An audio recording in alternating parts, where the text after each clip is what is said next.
Hello students, this is your SST teacher Devesh Tripathi, and today we are going to study about the different planets in our solar system.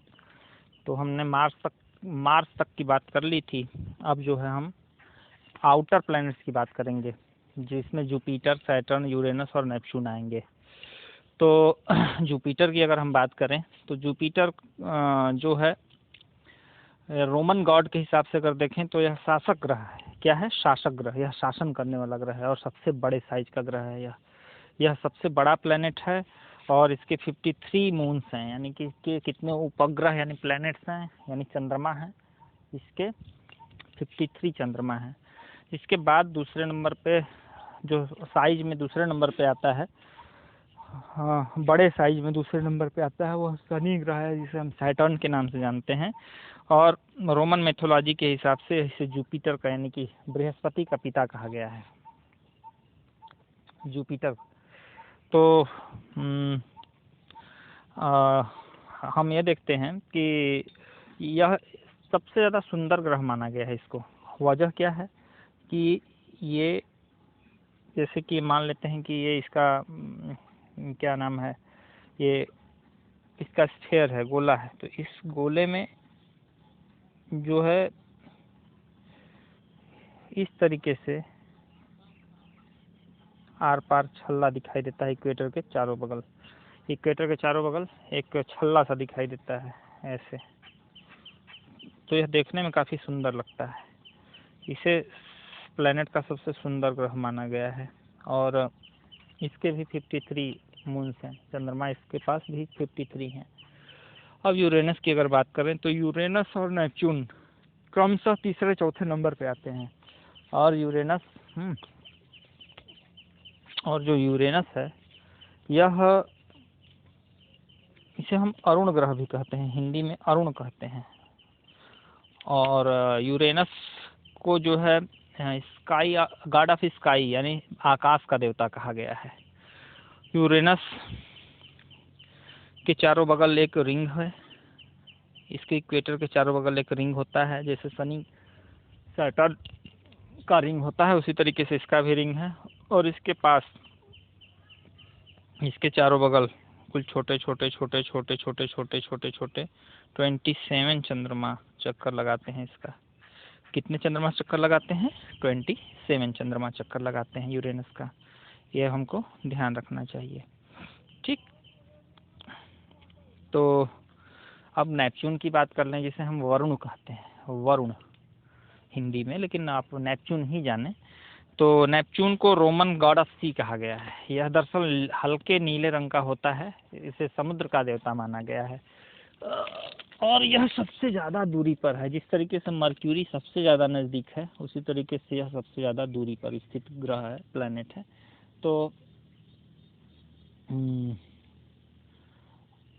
Actually यह जो है Uranus जो है, Neptune जो है Uranus के एकदम बराबर है, एकदम एक जैसा दिखता है। सिर्फ इसका कलर हल्का सा डिफरेंट है, यह ब्लू कलर का हल्का सा दिखाई देता है।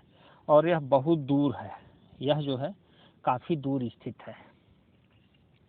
और इसके 8 चंद्रमा हैं।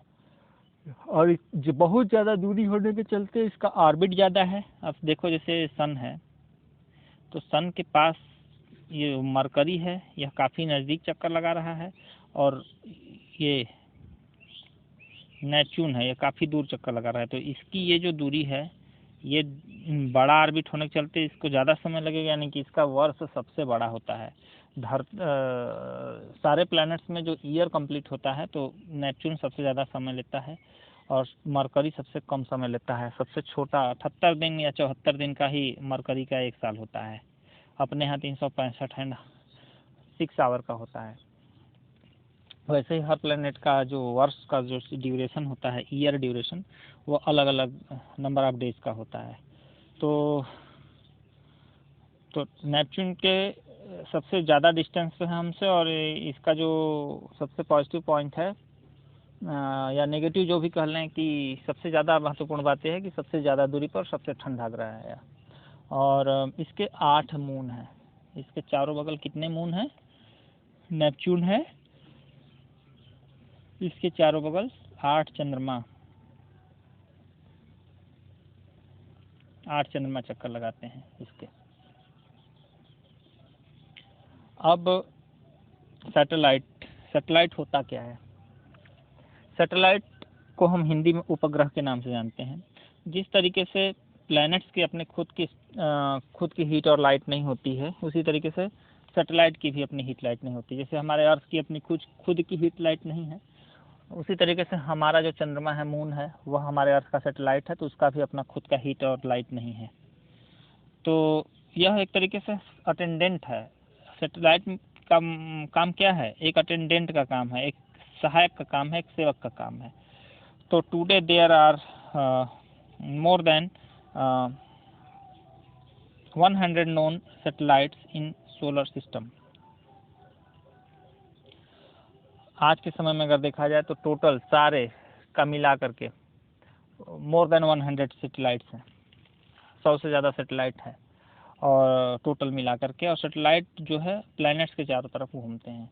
जैसे कि ये सन है, अगर तो सन के चारों तरफ ये हमारी अर्थ घूम रही है यहाँ पे, तो इस अर्थ के चारों बगल मून घूमेगा। अर्थ के चारों बगल कौन घूमेगा? मून घूमेगा। इस रास्ते पर मून घूमेगा। तो ये हो गई, ये सन हो गया, ये अर्थ और ये मून। ये कौन हो गया? मून हो गया। मून, अर्थ, सन। ये क्या है? स्टार हो गया। सन स्टार हो गया, अर्थ प्लैनेट हो गई, और मून क्या हो गया? सैटेलाइट हो गया। तो इसी तरीके से ना अर्थ के पास प्लैनेट के रूप में खुद की लाइट है, ना हीट है। उसी तरीके से क्या नाम है इसका,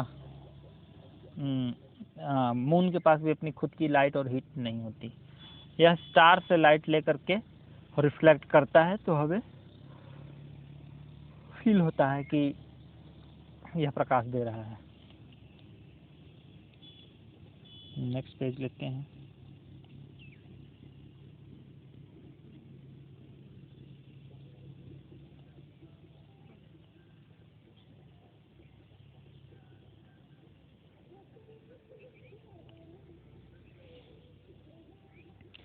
सैटेलाइट के खुद की अपनी हीट और लाइट नहीं होती है। मून के बारे में अब हम अपने चंद्रमा के बारे में पढ़ेंगे। तो मून जो है हेवनली बॉडी है, जो कि सबसे ज़्यादा धरती के नज़दीक है। हमारे धरती के सबसे ज़्यादा नज़दीक होने के चलते है सबसे ज़्यादा बड़ा दिखाई देता है। हालांकि इसकी साइज बहुत बड़ी नहीं है। और हमारे चंद्रमा की जो हमारे अर्थ से एवरेज डिस्टेंस है, एवरेज का मतलब कभी घटता कभी बढ़ता रहता होगा, क्योंकि यह भी एक पाथ को एक ऑर्बिट को यह फॉलो करते हुए चलता है आगे। तो जो एवरेज डिस्टेंस है हमारे अर्थ से, वह है 3,84,400 किलोमीटर का है। और and its diameter is about 3,480 kilometre. चंद्रमा का जो डायमीटर है, देखो ये मून है, ये अर्थ है, तो इससे इसके बीच की जो दूरी है वह 3,84,400 इतना किलोमीटर है। और अगर हम मून के डायमीटर की बात करें, डायमीटर का मतलब डबल रेडियस। जैसे मून है तो इसका डायमीटर यहाँ से यहाँ तक, तो ये डायमीटर जो है वह कितना है इसका? 3,480 किलोमीटर इतना चौड़ा है।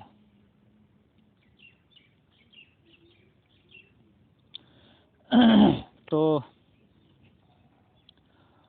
अब मून लाइट की बात कर लें तो मून लाइट को हमारे अर्थ तक पहुंचने में 1.3 सेकेंड लगता है।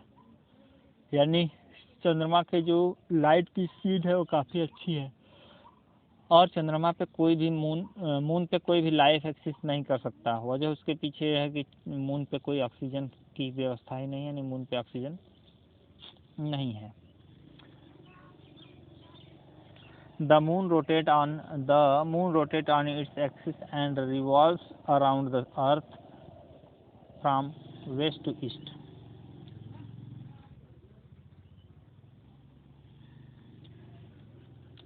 अब जो है मून अपने खुद के एक्सिस पर भी घूमता है और अर्थ का चक्कर भी लगाता है वेस्ट से ईस्ट की तरफ।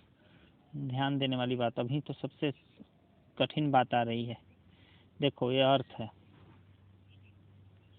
अर्थ ये सन नहीं है, अर्थ है, ध्यान रखना है। अर्थ के चारों बगल मून चक्कर लगा रहा है।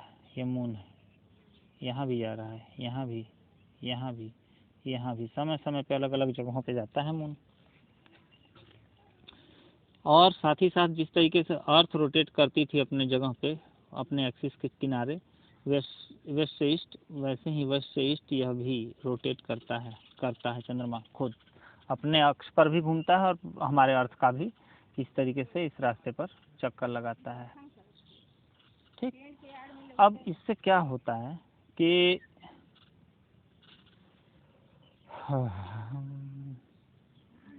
अब इससे फायदा क्या होता है, इससे इस घटना से क्या हमें समझ में आता है। The time taken by the moon. अब देखो चंद्रमा को अर्थ का एक चक्कर लगाने में, यानी ये अर्थ है, चंद्रमा को यहाँ से शुरू होकर के यहाँ पहुँच जाने में 28 डेज लग जाते हैं। और चंद्रमा को अपने खुद के एक्सिस पर घूमने में, पूरा एक चक्कर लगाने में, यानी चंद्रमा यहाँ से चला, शुरू हुआ घूमना, और यहाँ तक पहुँचने में उसको 28 दिन लगेंगे घूम करके। लेकिन